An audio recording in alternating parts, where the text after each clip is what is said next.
You have used some pretty explosive terms to talk about the so-called Tea Party. You called them Tea Party anarchists, you called them wacky, you called them the Weird Caucus. I've even talked to some liberals who are big supporters of yours who say, you know what, that's going too far. Are you sort of stirring the pot with language like that? Okay, anarchist? Why in the world wouldn't I use the term anarchy? That's what they are, they're anarchists. They don't believe in government at any level. That's why we have members of Congress over there today and yesterday saying, finally we're able to close the government. What else did I call them? The Weird Caucus. Oh, well, that's probably a little over the hill. So, I mean, do you think, are you pledging to tone down the rhetoric a little bit? Maybe that could I'm not going to help? give up on anarchists. I mean, there are people writing columns about this, because that's what it is. They don't believe in government. That's why they want the government closed.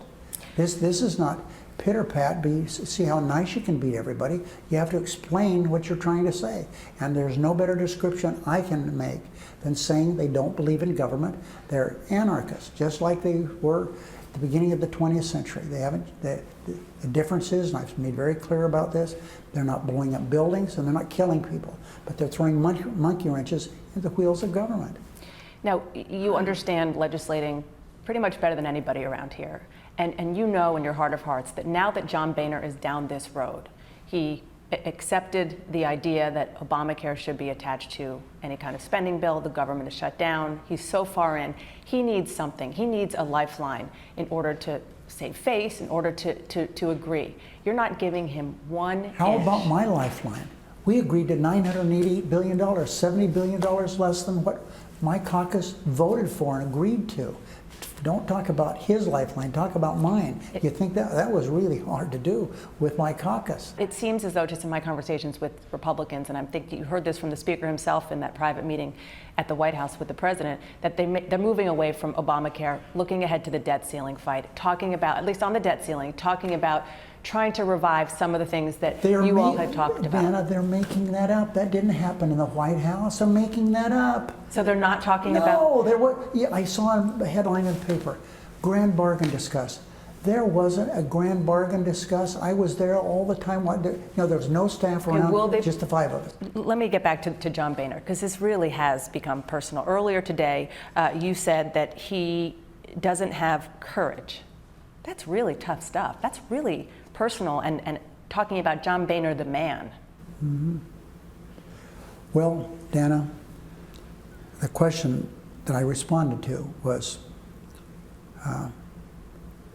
don't you think that you should go along with some of the stuff that he wants? Well, we know that they don't know what they want. We've had one congressman from Indiana that says they're not showing us respect. And we've got to get something out of this. But then he went on to say, but I don't know what we want. And that's John Boehner. We don't know what he wants. We met last night at the White House. I talked to him yesterday after we wrote the letter. I gave him an offer. How could he refuse it? They've been asking us to negotiate. We agreed to negotiate. Remember, we already agreed to a $70 billion cut. So I said yesterday, what do you want to talk about in my letter?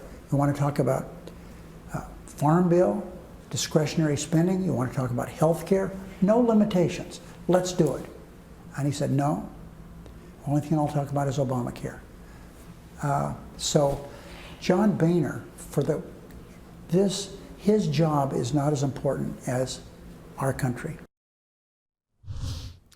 Now, Aaron, on the debt ceiling, our congressional producer Deirdre Walsh is confirming tonight that, according to a Republican source, Boehner has said in private meetings that he would pass a measure raising the debt ceiling with Democrats and Republicans, without a majority of Republicans. That certainly is news and would be news, and very different from the road he's gone down now with this government shutdown.